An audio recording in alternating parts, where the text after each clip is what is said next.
Hey folks, Jimmy here, aka Palette of the Dead. Welcome back to the channel and welcome to the latest issue of White Dwarf magazine. As per usual with any of these videos, if you like them, hit the like button, subscribe to the channel, drop a comment down below. It's greatly appreciated, and I do try to reply to everybody as fast as I possibly can. Now, without further ado, we're on issue 462 of White Dwarf magazine, and you get some freebies with it. So as you can see, you get a little card here. This has a code on the back, which of course I'm not going to show, and you get 12 Warhammer PC games for your Steam library. So if you've not already got it, you're going to get Total War Warhammer. You'll also get one of the DLCs, which is Call of the Beastmen. You'll get Warhammer 40k Sanctus Reach, Warhammer 40k Dawn of War, which is pretty old now, but still a decent game. Warhammer Underworlds Online, which is pretty cool. Titanicus Dominus, Space Wolf.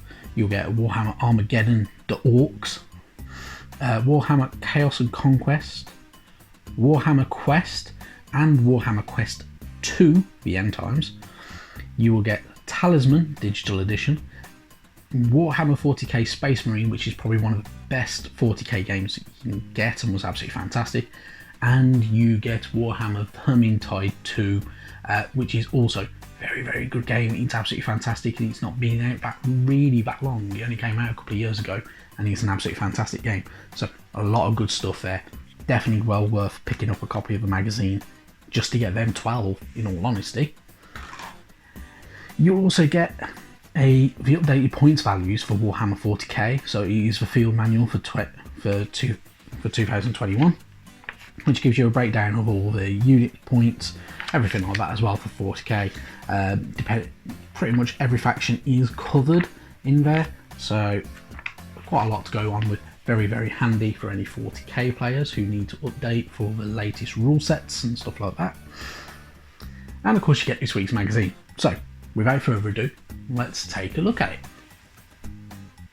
Kicking off the inside of the magazine, as per usual, we're going to start off with the contact bit, which is where people send in photos of painted miniatures, letters, that type of stuff. There's some pretty cool stuff here as well. There's always some really nice models to look at. So in the top bit there, you've got a really cool somebody who has collected a lot of White Dwarf magazines. Literally, they have a crap load from the looks of it.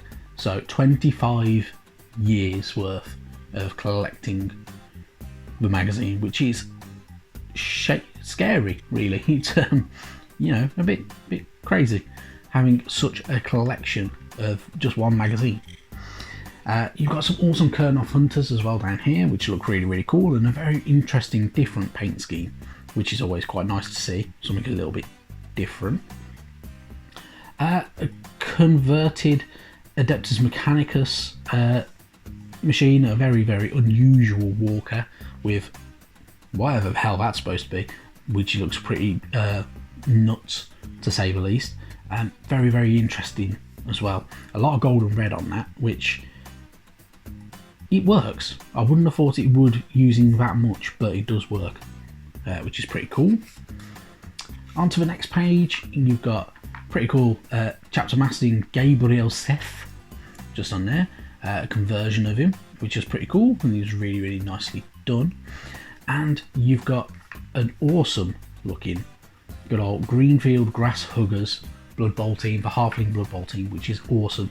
I must admit, I need to get that team at some point, because they are really cool, and definitely a lot better and a lot more different from the usual good old Blood Bowl teams as well. A Knight Azeroth up in top there as well, which is very nicely painted as well.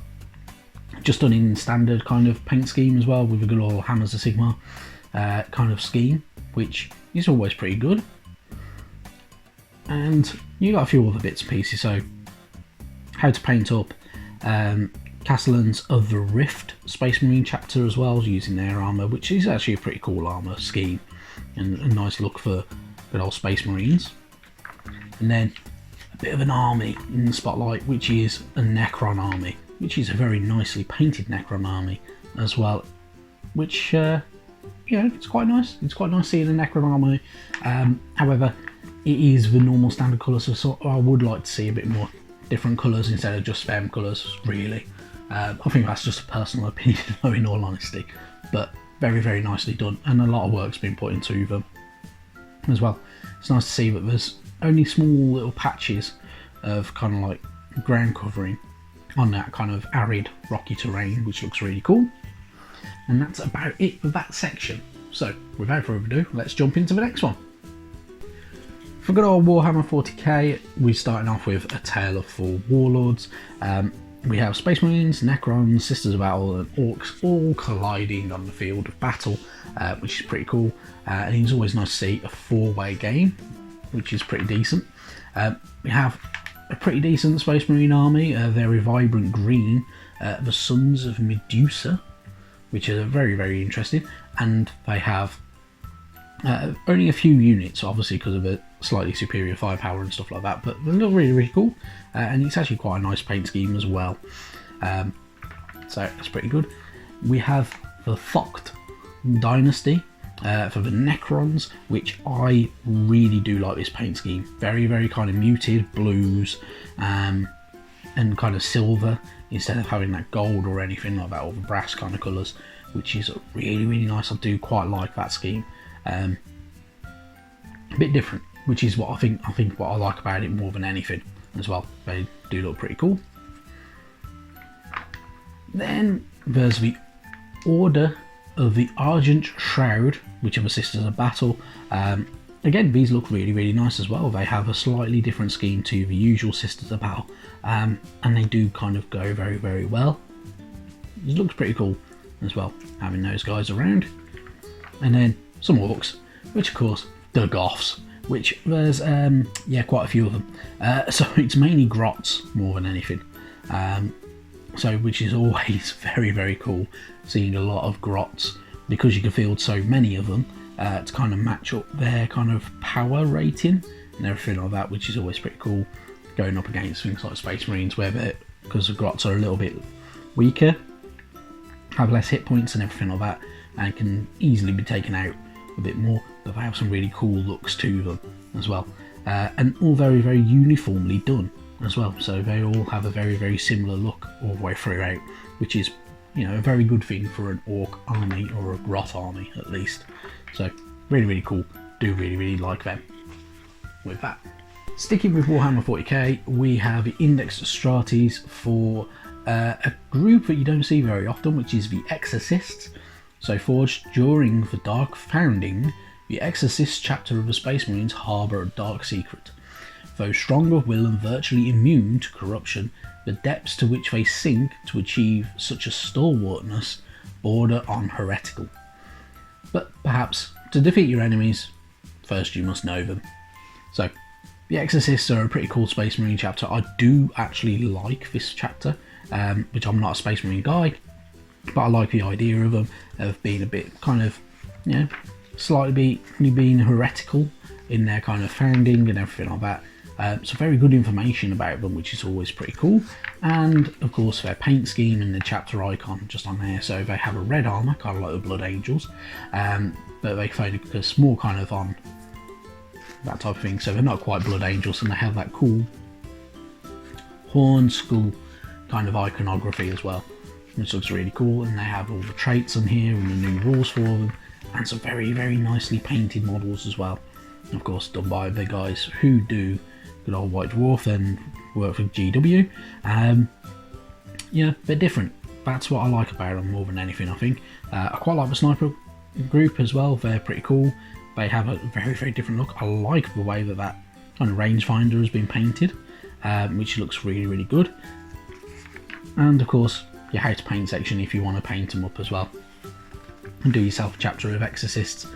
Very, very cool, and a bit more unusual than what you'd normally get, which is always really, really nice. Personally, I think it's a pretty cool chapter to paint up, if I do say so myself.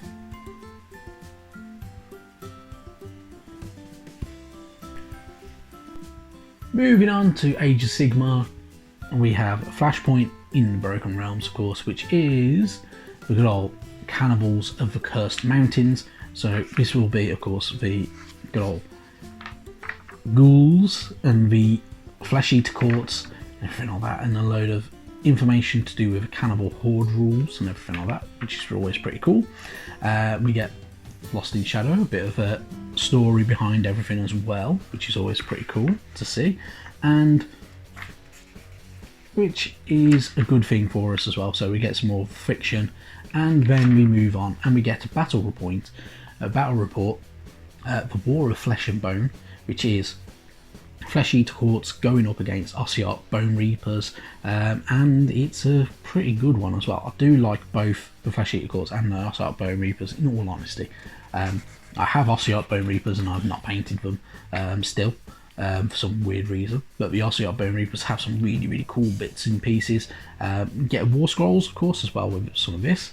So you get a War Scroll for Zaramos, so a Mortician Bone Shaper. You get some of his information as he's the leader of this group, and he has some pretty cool units as well following him. And then the War Scroll for the leader of the Flesh Eater Court, this Flesh Eater Courts, which is the abhorrent Ghoul King of Varshorn as well, and his rules and everything like that he has. These ghouls and pretty much all the Flesh Eater Courts painted very nicely, and they've used some of the blood for the Blood God on there as well, which is always pretty cool on models for the Forces of Death. And you don't see it very often. A lot of people use it that often, in all honesty, but it looks really cool and does very well for it as well, which is quite nice to see. It's quite nice to see some kind of battle in between two Forces of Death, which you wouldn't think would fight each other, being, you know, all servants of Nagash, but seeing them kind of going up against each other is quite an interesting battle that you could possibly get as well, which is quite nice indeed. Towards the end of the magazine as well, you're getting a continuation of that story from David Geimer. Really cool stuff. Plenty of pages to go through if you like your Warhammer, good old Mortal Realms fiction or anything like that. Very worth having a read. It's, you know, gives you a good chunk of story to go through, and it's only part 3, I believe, if I remember rightly, the 6 as well. So it's only halfway through. So, you know, it's near enough a full novella of fiction, which is pretty cool. You get some more pictures of models that are done by the guys from the actual studio, including that Mountain Spirit, which is really cool and very nicely painted. I do like that paint scheme. Very different. It's not so, doesn't look so clean as a lot of the other Lumineth Realm Lords do, but a very nice model in that one. And then you've got some also other bits and pieces as well. Moving on, the next issue will be the 16th of April, and you've got a nice little picture of a Titan there as well, which is always really cool. You know, very more interesting unit from 40k, and then just some artwork on the back just there as well, which is always cool. Seeing Forces of Khorne going up against some Seraphon, which is pretty interesting. That's it for this one. So for another month, White Dwarf is done. If you want to check it out more, of course, go buy yourself a copy, get yourself some games. Definitely worth doing it if you're a PC player. There's more in there than I've gone through as well. So you've got some Galactic War Hosts of the Bealtan Craft World. There is more stuff to do with the Bone Reapers and Flesh Eater Courts if you like reading your battle reports. Some interviews, some more fiction in there. Good stuff. Go and get yourself a copy if you wish to as well. And yeah, that's it from me. Thank you very much for watching. And don't forget to like, comment and all that type of good stuff when you get a chance. Thank you very much. Bye bye now.